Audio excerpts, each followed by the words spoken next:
Esiet sveicināti šodien aktuālajā sarunā Latvijas Universitātes profesors Juris Rozenvalds. Labdien! Labdien! Pusgads ir pagājis. Jā. Kā vērtējat politikā, kāds tas bija Latvijā? Nu, es domāju, ka, protams, pirmām kārtām tas viss notika pašvaldību vēlēšanu zīmē. Un es domāju, ka visas kaislības, kas ar to ir saistīts, tagad ir mazliet tā kā aprimušas. Vai tiešām tā kā aprimušas? Es domāju, ka vismaz daļai jā, tā ir tāda attēlpa pirms tālākās aktivizēšanās jau rudenī. Tomēr, var teikt, amati ir sadalīti pašvaldībās, zaudētāji laiza savas brūces. Ja. Ko jūs uzskatīt, kas ir tie zaudētāji?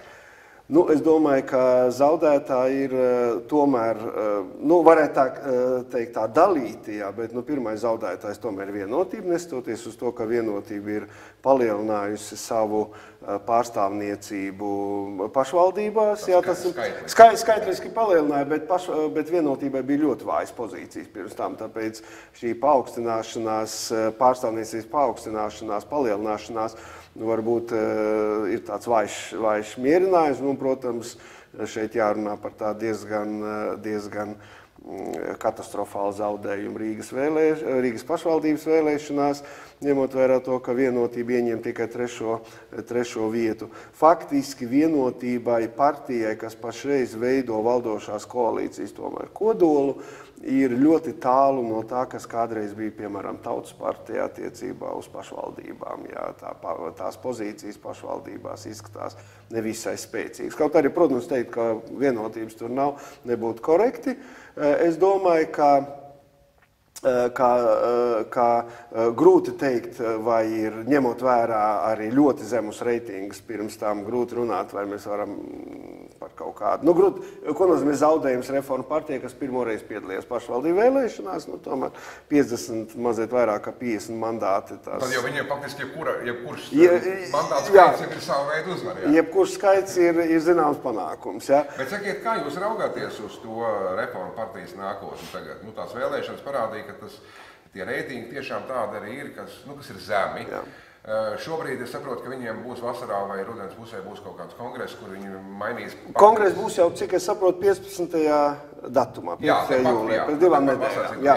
Respektīvi, tur ir nosaukti 4 potenciālie šīs partijas jaunie vadītāji, vai jebkurš no viņiem, kas nāks pie tās partijas stūres, viņi varētu iepūst jaunu dzīvību šai partijai? Es domāju, es esmu jau komentējis un vēlreiz varu atkārtot, ka, manuprāt, tomēr ziņas par Reformu partijas nāvi ir nedaudz pārspīlēts. Ja.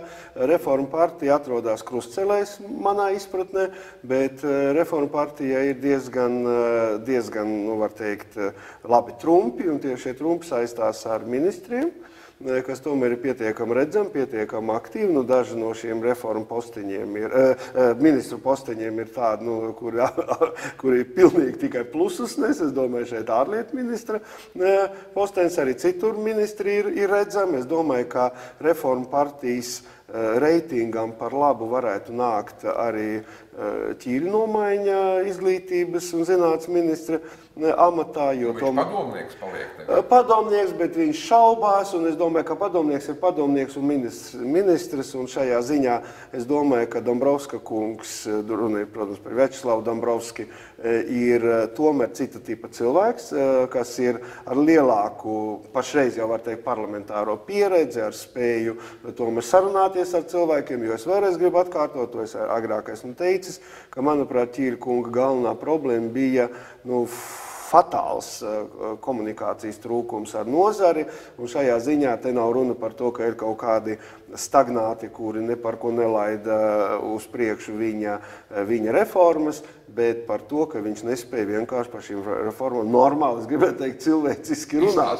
Izklāstīt un runāt, un ne tikai izklāstīt, klāstīja jau viņš ļoti bieži, bet runa ir par to, jautājums ir par to arī, kur tad bija viņa mērķa auditorija, un viņa mērķa auditorija nebija nozara, tas ir pilnīgi skaidrs. Katrā ziņā tad es gribu atgriezties pie tā, ka Dombrovska kunga iecelšana par izglītības zinātnes ministru, manuprāt, arī dot plusus. Ja. Līdz ar to ļoti būtisks jautājums saistīts ar to, vai pašreizējie visi Reformu partijas ministri vai lielākā daļa no Reformu partijas ministriem, kas visi nav Reformu partijas biedri, vai viņi izvēlēsies savu turpmāko politisko nākotni saistīt ar Reformu partiju. Ja tas tā notiks, tad es domāju, ka ir cerības arī iekļūt nākamajā Saeimā. Bet ko jūs sakat par šo vēlēšanu potenciālu uzvarētāju vismaz Rīgā pārliecinoši? Es domāju, šeit gan bija kopējs saraksts ar gods kalpot Rīgai saskaņas centram. Tā jau arī prognozēja, ka nekādas pārmaiņas te it kā Rīgā būt nevarētu. Varbūt nebija domāts, ka tas procents būs tik liels, kas starp citu ļāva Ušakovam runāt, ka par viņu nobalsojuši arī latvieši, un viņš pirmo reizi nojauta šo te etnisko to sienu.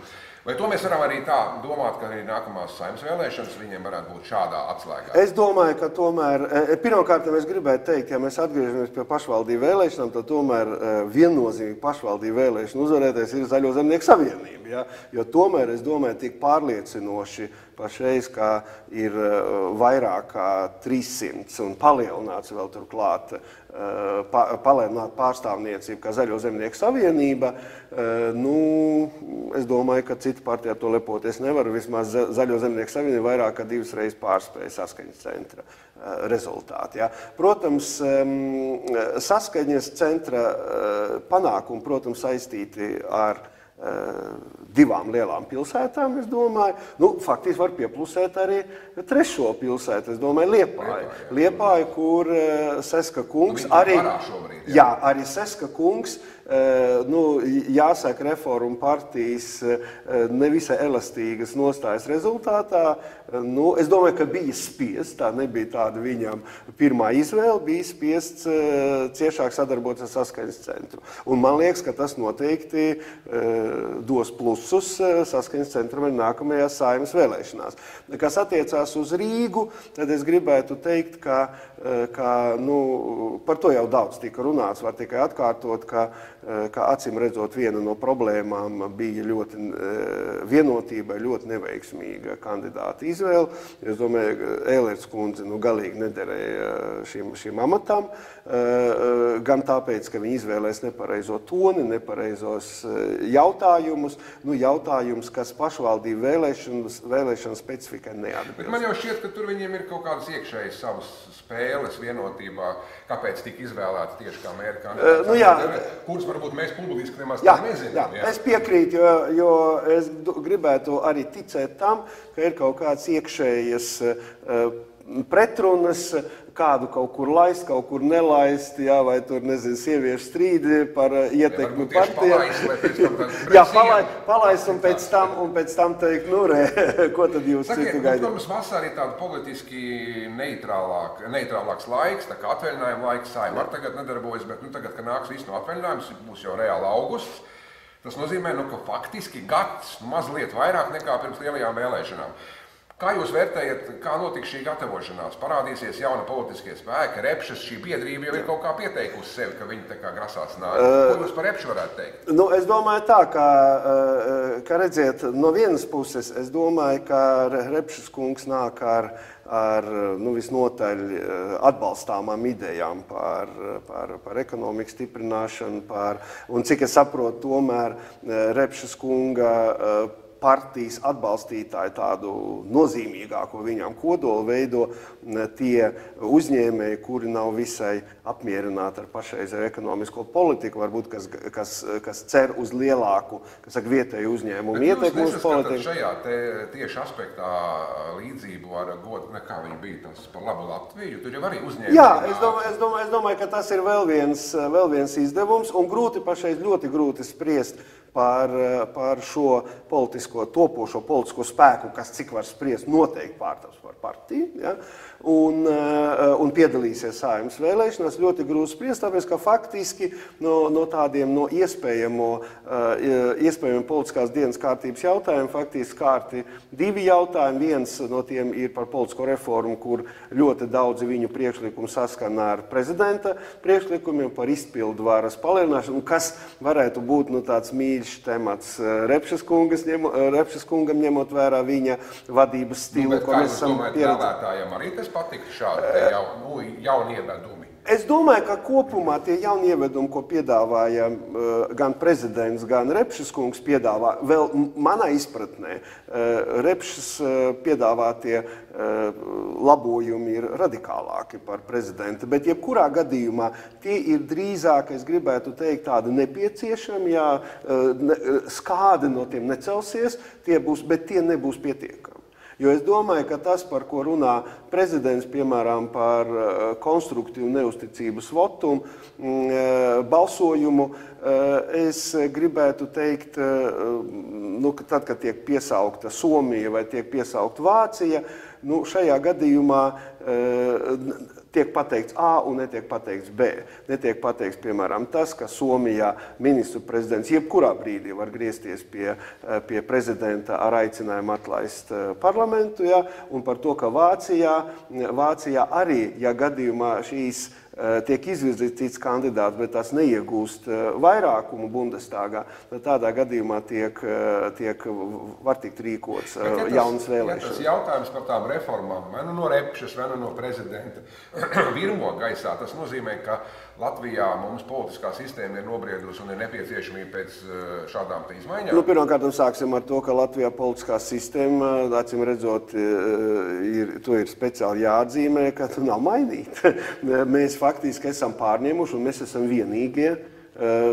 Faktiski mēs varētu teikt tādā postkomunistiskajā, postpadomju telpā, kas vienkārši pārņēma 22. gada, mūsu 22. gada konstitūciju, būdam lepni par to, ka, lūk, mums ir viena no vecākām konstitūcijām, kas ir spēkā, un aizmirstot, kas, ap citu, Latvijas politiskai dzīvei ir ļoti raksturīgs. Diemžēl, neizvērtējot pagātnes kļūdas, pagātnes mantojumu, jo galu galā arī šī sistēma ir novedusi mums pie 34. gada Ulmaņa apvērsuma ar visām sekām, ar visu to, ka Ulmanis ir ārkārtīgi, var teikt, pretrunīgi, gan pozitīvi, gan negatīvi daudzos gadījumos vērtējumi, bet nav tas izvērtēts. Ja. Faktiski vienīgais, ko mēs atradām, ko mēs izmainījām, ir barjeru vēlēšanās, procentu barjeru vēlēšanā. Citādi jau mēs saglabājam to pašu proporcionālu pārstāvniecības sistēmu, kas provocē partiju fragmentāciju. Un līdz ar to tas jautājums ir par to, ka aizvadītajās visās vēlēšanās, kas mums bijušas kopš 1993. gada, mums nevienu reizi vairāk, tagad vienreiz vienotība, vienreiz Latvijas ceļš ir iegūši vairāk kā 30%, ja, kā uzvarētāji. Un nevienu nekad nav iegūši 50%. Un līdz ar to problēma ar valdībām nav tikai problēma par to, vai ministru prezidentam būs lielāks pilnvars. Jā, tas disciplinēs ministrs. Es šajā gadījumā visnotaļ pozitīvi vērtēju to, ko piedāvā prezidents, bet tas nebūs pietiekami, tāpēc, ka aiz ministru prezidenta vienalga ministru stāvēs partiju cīņas, un ministru prezidentu nominējošai partijai nekad nebūs pusi. Līdz ar to tāpat tās spēles turpināsies. Un šajā gadījumā, ja, piemēram, pašreiz mēs atgriežamies pie paša jautājuma par Saeimas atlaišanu. Ja.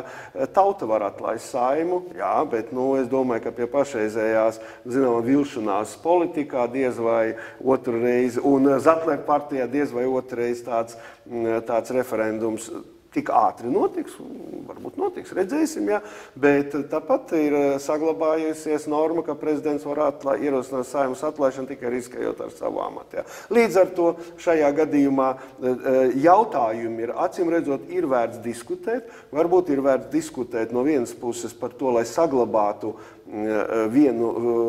tās priekšrocības, kas ir proporcionālai pārstāvniecībai caur tādu atbilstību vēlētāju izvēlē, bet no otras puses varbūt kādu daļu deputātu vēlēt pēc mažoritārās sistēmas, kas nodrošina ciešāk sasaist kā tā, ka tas ir.